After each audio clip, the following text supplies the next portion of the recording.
This is the story of a man named Stanley.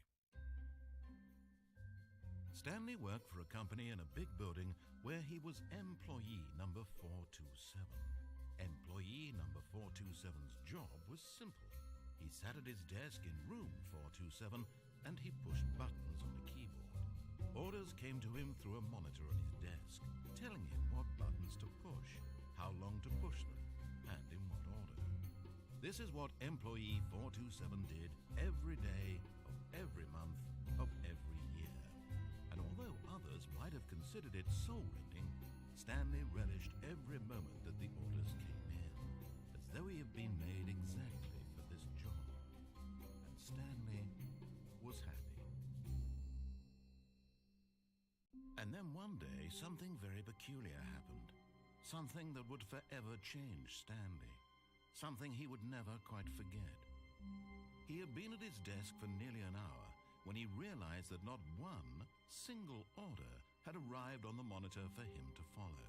No one had showed up to give him instructions, call a meeting, or even say hi. Never in all his years at the company had this happened, this complete isolation. Something was very clearly wrong. Shocked, frozen solid, Stanley found himself unable to move for the longest time. But as he came to his wits and regained his senses, he got up from his desk and stepped out of his office.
now, Stanley's office was a distant memory.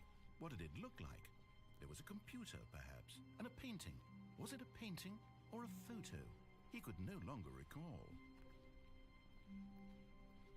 When Stanley came to a set of 2 open doors, he entered the door on his left. This was not the correct way to the meeting room, and Stanley knew it perfectly well. Perhaps he wanted to stop by the employee lounge first, just to admire it. Ah, yes, truly a room worth admiring. It had really been worth the detour after all, just to spend a few moments here in this immaculate, beautifully constructed room. Stanley simply stood, but eager to get back to business, Stanley took the first open door on his left. And so he detoured through the maintenance section, walked straight ahead to the opposite door, and got back on track.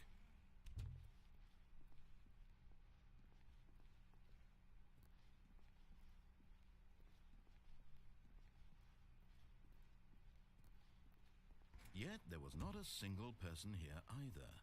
Feeling a wave of disbelief, Stanley decided to go up to his boss's office, hoping he might find an answer there.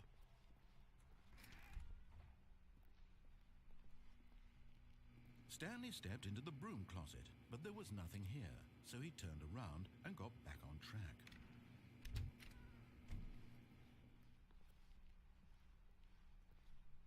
Coming to a staircase, Stanley walked upstairs to his boss's office.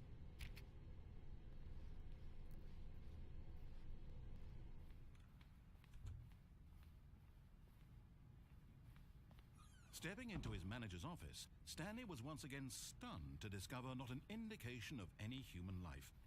Shocked, unraveled, Stanley wondered in disbelief who orchestrated this, what dark secret was being held from him.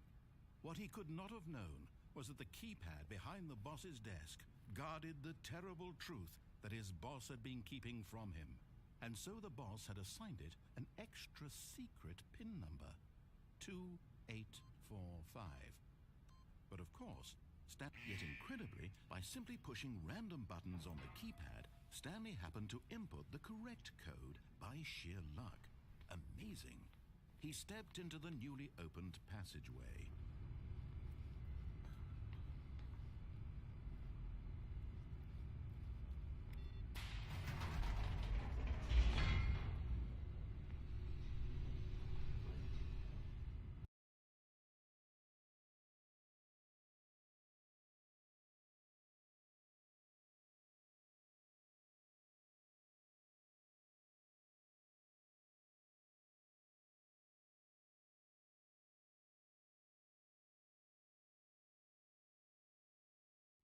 Descending deeper into the building, Stanley realized he felt a bit peculiar.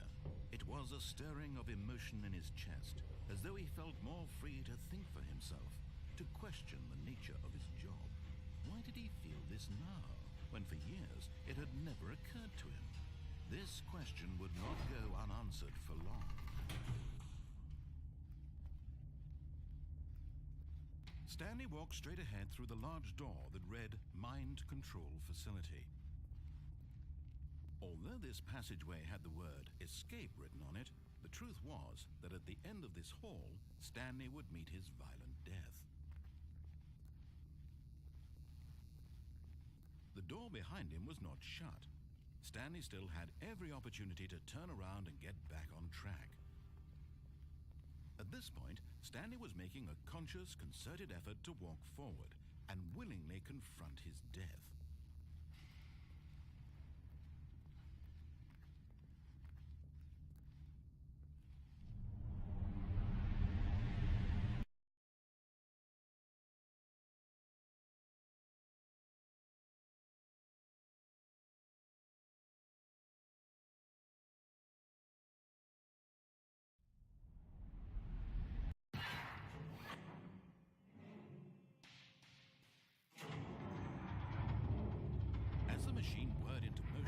Stanley was inched closer and closer to his demise.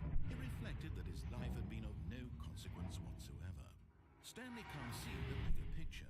He doesn't know the real story, trapped forever in his narrow vision of what this life is. Perhaps his death was of no great loss, like plucking the eyeballs from a blind man. So he resigned and willingly accepted this violent end to his brief and shallow life. Farewell, Stanley.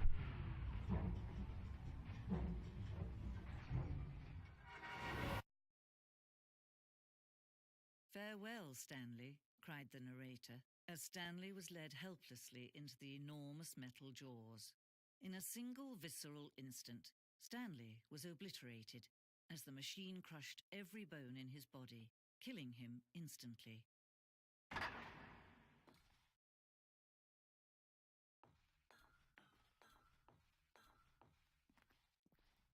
And yet it would be just a few minutes before Stanley would restart the game, back in his office, as alive as ever.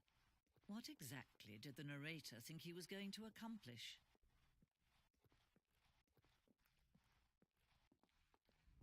When every path you can walk has been created for you long in advance, death becomes meaningless, making life the same. Do you see now? Do you see that Stanley was already dead from the moment he hit start?